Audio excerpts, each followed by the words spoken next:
The Krathax warship emerged from hyperspace with a silent, violent tear in the fabric of reality. Its sleek obsidian hull, stretching nearly 2 miles from bow to stern, blotted out the stars as it settled into low Earth orbit. Smaller craft, hundreds of them, detached from the mothership like a swarm of angry hornets. On the bridge of the flagship, Supreme Commander Zix-Al surveyed the blue-green orb below, his compound eyes reflecting the continents and oceans. His mandibles clicked in anticipation. Another primitive world, he chittered to his second-in-command Vexorn. Observe their pitiful attempts at space exploration. Chemical rockets and archaic satellites. Pathetic. Vexorn's antennae twitched in agreement.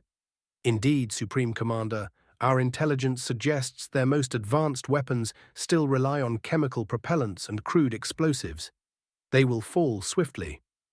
Zix-Al's exoskeleton rippled with amusement. Let us hope they provide at least some entertainment before we harvest their resources. Prepare the first wave. I want boots on the ground within the hour. As the Krathax dropships began their descent, Earth's governments scrambled to respond. Emergency broadcasts interrupted regular programming. Air raid sirens wailed in cities across the globe, and military forces were mobilized with unprecedented speed. In New York City, the streets devolved into chaos. Thousands fled in panic, clogging the roads and bridges. Others huddled in subway tunnels or basement shelters, clutching loved ones and praying to whatever gods they believed in. Amidst the pandemonium, a select few moved with purpose. Master Sergeant Jake Cooper sprinted up the stairs of the Chrysler Building, his breathing steady despite the exertion. 20 years as a Marine Corps sniper had honed his body into a precision instrument, and right now every ounce of his training was screaming that he needed to get high. His spotter, Corporal Maria Rodriguez, matched his pace. "Top floor?" she asked between breaths. Jake shook his head. "Too obvious. We'll set up on 61. Better angles and less chance of being spotted." They burst onto the 61st floor, quickly moving to a corner office with views of both 5th Avenue and 42nd Street.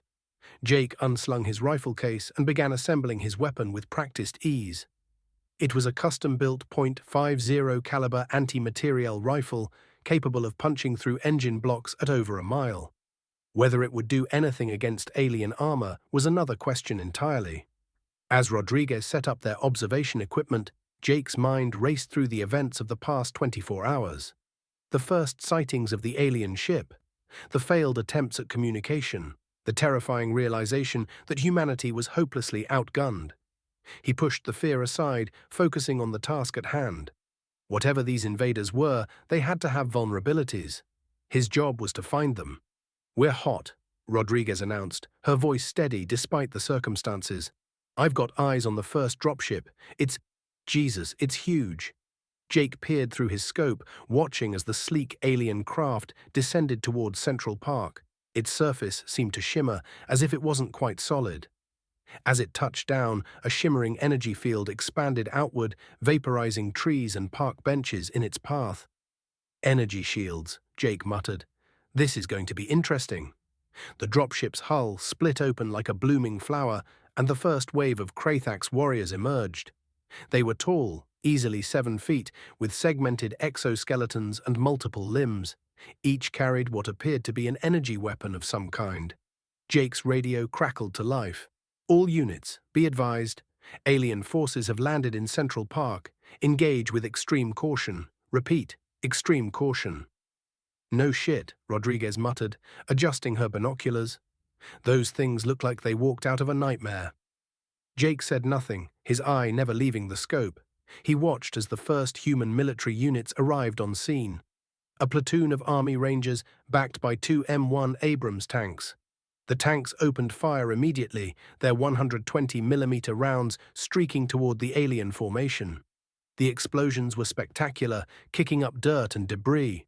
But when the smoke cleared, Jake's heart sank.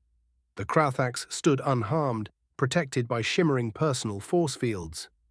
"Command, this is Overwatch," Jake radioed. "Be advised, enemy troops have personal shields. Conventional weapons appear ineffective." The response was immediate and frantic. "Copy that, Overwatch. All units, fall back and regroup. I repeat, fall back and... The transmission cut off abruptly as the Krathax opened fire. Lances of searing energy cut through the air, slicing through armor and flesh with equal ease. The tanks erupted in flames, their crews never having a chance to escape. The Rangers fared no better, their bodies literally disintegrating under the alien onslaught. Jake forced himself to keep watching, to analyze, to look for any weakness. But as the one-sided slaughter continued, he felt a creeping sense of hopelessness. How could they fight an enemy they couldn't even hurt? Hours passed, and the situation grew increasingly dire. The Krathax expanded their beachhead, pushing out from Central Park into the surrounding neighborhoods.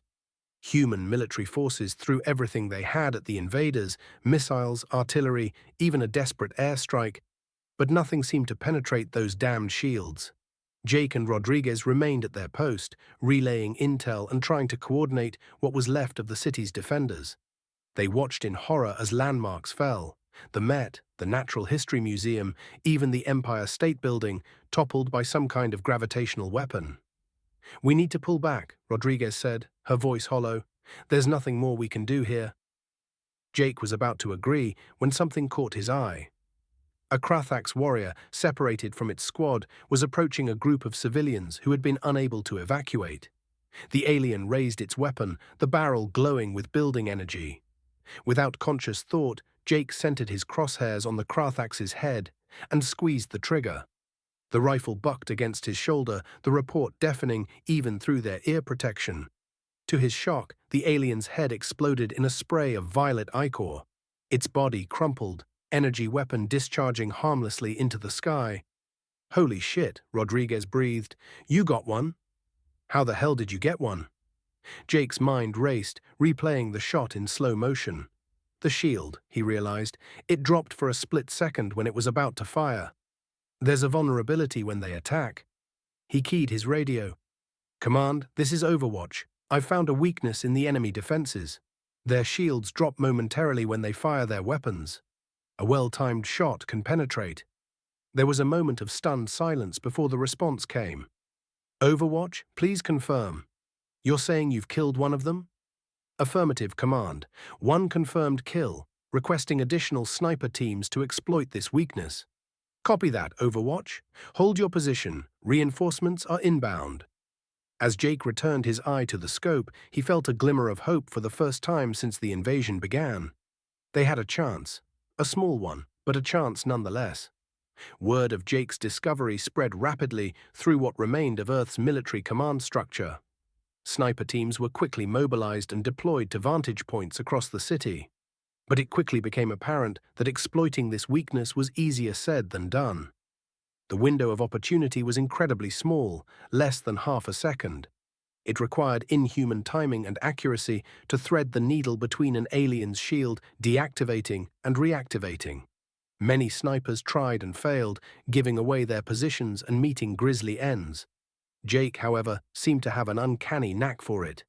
As the hours wore on, his kill count steadily rose. 10, 20, 30. Each perfectly timed shot found its mark, sowing confusion and fear among the Krathax ranks. On the Krathax command ship, Supreme Commander Zixal raged at his subordinates.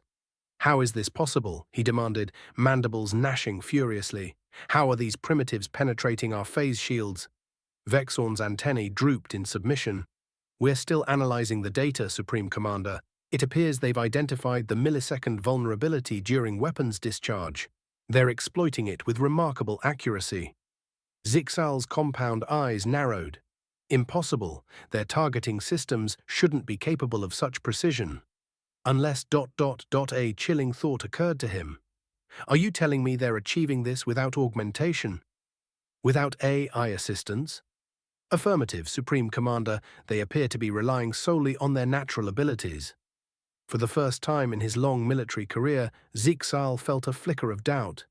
What manner of creatures were these humans to achieve such deadly accuracy with nothing but flesh, bone, and primitive projectile weapons? Back on the ground, Jake had relocated to a new position atop the New York Public Library. His shoulders ached from the rifle's recoil, and his eyes burned from hours of intense focus. But he pushed the discomfort aside, acquiring another target. A Krathax officer was coordinating an assault on a makeshift human barricade. Jake tracked its movements, waiting for the telltale glow of its weapon powering up. Time seemed to slow as he exhaled, his finger tightening on the trigger. The alien's shield flickered. Jake fired. Another perfect shot. As the Krathax officer fell, its troops faltered. Confusion rippled through their ranks. It was the opening the human defenders had been waiting for. They surged forward, a motley assortment of military personnel and armed civilians, screaming defiance as they finally pushed the aliens back. Jake allowed himself a grim smile. It wasn't much, but it was a start. As night fell over the battered city, Jake received new orders. Intelligence suggested that a high-ranking Krathax commander had established a forward operating base in Grand Central Terminal. Taking out this leader could throw the entire alien force into disarray. "It's a long shot," Colonel Hendricks told him over the radio, "but you're the best we've got, Cooper. If anyone can make it happen, it's you." Jake acknowledged the order and began making his way through the war-torn streets. The once bustling avenues were now eerily quiet, broken only by distant explosions and the occasional scream. Fires burned unchecked, casting flickering shadows that played tricks on his tired eyes. As he approached Grand Central, Jake's instincts screamed a warning. It was too quiet, too easy. He found a position with a clear view of the terminal's entrance and settled in to observe. Hours passed with no sign of the Krathax commander. Jake's muscles cramped from holding still for so long, but he didn't dare move. One of the first lessons he'd learned as a sniper. Patience is deadlier than any bullet. Just before dawn, his patience was rewarded. A group of Krathax emerged from the terminal, surrounding a larger, more ornate figure. Even at this distance, Jake could tell this was his target. The alien commander's exoskeleton gleamed with bioluminescent patterns, and it moved with an air of unmistakable authority. Jake steadied his breathing, centering his crosshairs on the commander's head. He began to squeeze the trigger. And then the impossible happened. The Krathax commander looked directly at him, its compound eyes seeming to bore into Jake's soul. It raised a limb, and Jake's world exploded into pain. He rolled away on instinct, narrowly avoiding the energy blast that reduced his previous position to slag. Somehow, impossibly, the alien had sensed him. And now it was hunting him. What followed was a deadly game of cat and mouse through the ruins of Midtown. Jake used every trick he'd learned in 2 decades of combat, every scrap of urban warfare training. But the Krathax commander was always one step ahead, anticipating his moves, flushing him out of hiding spots with terrifying accuracy. As the sun rose over the smoke-shrouded city, Jake found himself cornered in the lobby of a gutted office building. His rifle was empty, his sidearm lost somewhere in the night's frantic scramble. He could hear the Krathax approaching, its strange, chittering language echoing off shattered marble. Jake closed his eyes, centering himself. He thought of all the people counting on him, of the stakes of this insane, lopsided war. His eyes snapped open, a plan, desperate and probably suicidal, forming in his mind. As the Krathax commander entered the lobby, Jake burst from cover. He sprinted directly at the alien, dodging energy blasts by mere inches. The Krathax, clearly shocked by this brazen assault, took a step back. It was the opening Jake needed. He dove forward, tackling the alien with every ounce of strength he had left. They crashed to the ground in a tangle of limbs, human and alien. Jake felt the strange texture of the commander's exoskeleton, heard the hissing of its breathing apparatus. The Krathax thrashed, its superior strength threatening to overwhelm Jake at any moment. But Jake had one advantage: desperation. His hand found the alien's energy pistol, still mag-locked to its hip. With a grunt of effort, he tore the weapon free. Time seemed to slow. Jake saw confusion in those inhuman eyes, saw the moment the Krathax realized what was about to happen. He jammed the alien weapon against the commander's head and pulled the trigger. The lobby lit up with a blinding flash. When Jake's vision cleared, the Krathax commander lay still, a smoking hole where its head had been. Jake rolled off the corpse, every muscle screaming in protest. He wanted nothing more than to close his eyes and sleep for a week. But the war wasn't over. Not by a long shot. With trembling hands, he keyed his radio. "Command, this is Cooper. Target eliminated. requesting extraction and a really big cup of coffee. The death of the Krathak's commander sent shockwaves through the alien ranks. Without centralized leadership, their once coordinated assault devolved into chaos. Human forces, bolstered by Jake's impossible victory, launched a series of daring counterattacks. As news of Jake's one-man stand spread, it ignited a spark of hope in the hearts of defenders around the globe. The message was clear: the aliens weren't invincible. They could be outsmarted, outmaneuvered, and killed, if you were skilled enough and brave enough to get close. Insurgent groups sprang up in occupied territories, employing guerrilla tactics to harass Krathak's supply lines. Snipers, once seen as specialty units, became the tip of the spear in humanity's resistance. Every Krathak's warrior now had to contend with the fear that at any moment a well-placed bullet might find that split-second gap in their defenses. But the aliens were far from defeated. As the human resistance grew bolder, the Krathak's response became increasingly brutal. Entire city blocks were vaporized in retaliation for a single alien death.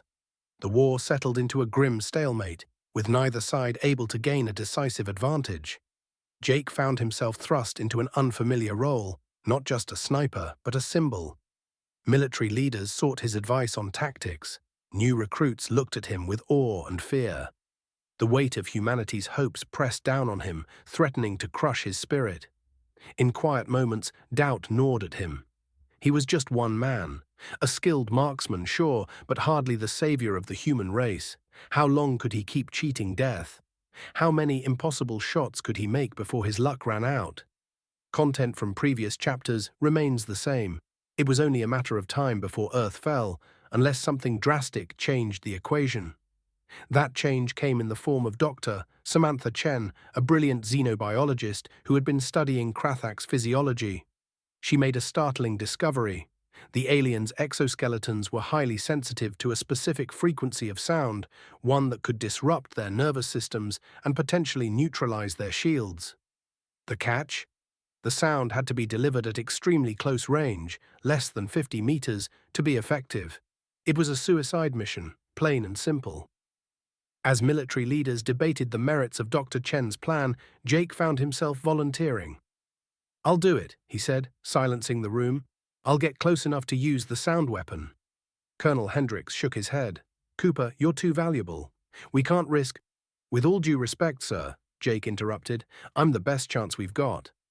I've gotten closer to these bastards than anyone else and lived to tell about it.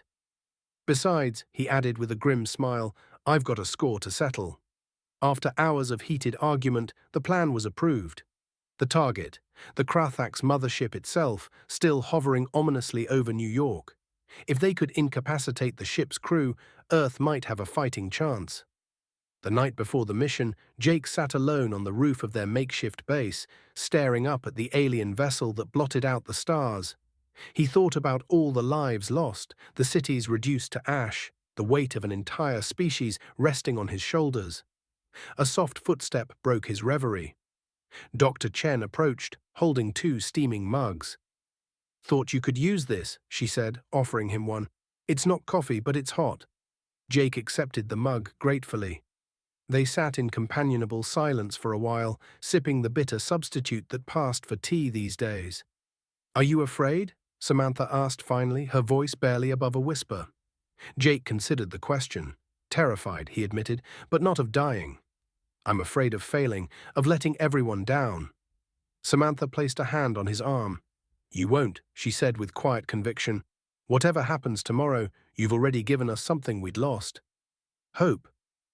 As the first light of dawn painted the sky, Jake prepared for what might be his final mission.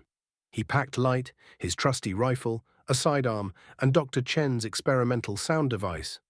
As he strapped on his gear, he caught sight of his reflection in a cracked mirror. The face that stared back was weathered, scarred, but determined. The plan was audacious in its simplicity. A diversionary attack would draw Krathak's forces to the ground, while Jake would be inserted onto the mothership via a stolen alien shuttle. From there, he'd have to fight his way to the bridge and activate the sound device. As Jake boarded the shuttle, Corporal Rodriguez approached. "Give 'em hell, Sarge," she said, her voice thick with emotion. Jake managed a smile. "Keep a cold one waiting for me, corpse. I'll be back before you know it." They both knew it was a lie, but some fictions are necessary in war. The shuttle ride was a blur of tense silence and last-minute equipment checks. As they approached the mothership, Jake's pilot, a former Air Force ace named Kelly, whistled low. "That thing's bigger than I imagined. You sure about this, Cooper?" Jake chambered a round in his rifle. "Not even a little bit, but it's not like we've got a choice." The shuttle docked with a shudder and Jake moved. The first Krathax guards went down before they even realized a human was aboard. Jake pushed forward, every sense hyper-alert, every movement economical and deadly. But the aliens learned quickly. Alarms blared, and soon Jake found himself in the fight of his life. Energy blasts sizzled past him, scorching the ship's strange, organic-looking walls. He returned fire whenever he could, each shot finding its mark in that split second of vulnerability. Minutes stretched into what felt like hours as Jake battled his way deeper into the ship. His body ached, burns and cuts accumulated, but he pushed through the pain. The fate of humanity drove him forward, step by agonizing step. Finally, he reached what had to be the bridge, a vast, domed chamber filled with pulsing lights and otherworldly technology. And there, at the center, stood a Krathax unlike any Jake had seen before. Larger, more ornate, its exoskeleton shimmering with patterns of light that seemed to shift and flow. The Krathax Supreme Commander turned to face him, mandibles clicking in what might have been amusement. "So," it said in surprisingly clear English, "you are the one who has caused us so much trouble." Jake raised his rifle, but faster than he could blink, the commander was upon him. A powerful blow sent him sprawling, the gun skittering across the floor. "Brave," the commander chittered, looming over him. "But futile. Did you really think you, a primitive primate, could defeat the might of the Krathax Empire?" Jake spat blood, glaring up at his foe. "Wasn't trying to defeat your empire," he growled, "just needed to get close." Before the commander could react, Jake activated Dr. Chen's device. A high-pitched whine filled the air, and the effect was immediate. The Supreme Commander shrieked, its limbs spasming uncontrollably. All around the bridge, other Krathax collapsed, their nervous systems overloaded by the precisely tuned sound waves. Jake struggled to his feet, fighting against the disorientation caused by the device. He staggered to what appeared to be the main control console, praying that Dr. Chen's crash course in alien technology would be enough. As his vision blurred and his own muscles began to twitch from exposure to the sound, Jake input the sequence they hoped would broadcast the disruptive frequency across all Krathax communications channels. The last thing he saw before losing consciousness was a wave of energy pulsing out from the ship, spreading across the sky like ripples in a pond. Chapter 8: Aftermath. Jake awoke to the steady beep of a heart monitor and the antiseptic smell of a hospital room. For a moment, he thought perhaps it had all been a dream. But as his vision cleared, he saw Dr. Chen sleeping in a chair by his bed. And the memories came flooding back. "Did it work?" he croaked, his throat raw. Samantha startled awake, her face breaking into a wide smile. "Jake, you're awake." She took his hand, squeezing it gently. "It worked. It worked better than we could have hoped. The Krathax forces were completely incapacitated. We've taken thousands of prisoners, including their Supreme Commander." Jake let out a breath he felt like he'd been holding for months. "So it's over?" Samantha's smile faltered slightly. "The war?" "Yes, I think so. But the challenge of what comes next, that's just beginning." Over the following weeks, as Jake recovered, he learned the full extent of what had happened. The disruptive signal had spread through the entire Krathax fleet, leaving them defenseless. Human forces, bolstered by captured alien technology, had quickly overwhelmed the invaders. But the victory came at a steep cost. Billions dead, cities reduced to rubble, ecosystems ravaged by alien weaponry. The Earth that had emerged from the war was forever changed. As he watched the news reports of reconstruction efforts and diplomatic negotiations with the captured Krathax, Jake felt a complex mix of emotions: pride in humanity's resilience, grief for all that had been lost, and a gnawing uncertainty about his place in this new world. 1 month after waking up, Jake stood on the observation deck of the captured mothership, now repurposed as a joint human-Krathax research station. The view of Earth from orbit was breathtaking and sobering. The scars of war were visible even from space, entire regions dark where cities once shone. "Quite a view, isn't it?" a familiar voice said behind him. Jake turned to see Colonel Hendricks, now General Hendricks, approaching. "Sir," he said, snapping to attention. Hendricks waved him off. "At ease, Cooper." "Hell, after what you've done, I should be saluting you." They stood in silence for a moment, taking in the vista of their battered but unbroken world. "So what happens now?" Jake asked finally. Hendricks sighed. "Now comes the hard part. Rebuilding, learning to coexist with the Krathax prisoners who can't go home, figuring out our place in a universe that's a hell of a lot bigger and scarier than we ever imagined." He turned to Jake. "We're going to need people like you more than ever." Jake raised an eyebrow. "Snipers?" "Leaders," Hendricks corrected. "People who can inspire hope, who can remind us what we're capable of when our backs are against the wall." He handed Jake a small box. "That's why I'm here, actually. These came in today." Jake opened the box to find a set of silver eagles, the insignia of a full colonel. He looked up at Hendricks in shock. "The world's changing, Cooper. We need to change with it. There's talk of a new organization, something to help defend Earth and reach out to the stars. I want you on board." Jake stared at the eagles, then back at the Earth slowly turning below them. He thought of all the impossible odds they'd overcome, all the sacrifices made to secure this moment. "When do we start?" he asked. Hendricks smiled. "We already have." As they turned to leave the observation deck, Jake took one last look at his home planet. The scars were there, yes, but so was the potential for renewal, for growth, for a future brighter than they could have imagined before the war. The Krathax had come expecting an easy conquest, a primitive species ripe for subjugation. Instead, they had learned a harsh lesson. Never underestimate humanity, especially not when there's a determined sniper watching your every move. And now, with the universe opened up before them, humanity was ready to take its place among the stars. Not as conquerors, but as explorers, diplomats, and if necessary, defenders of the weak. The silent guardians of Earth had found their voice, and the galaxy would never be the same.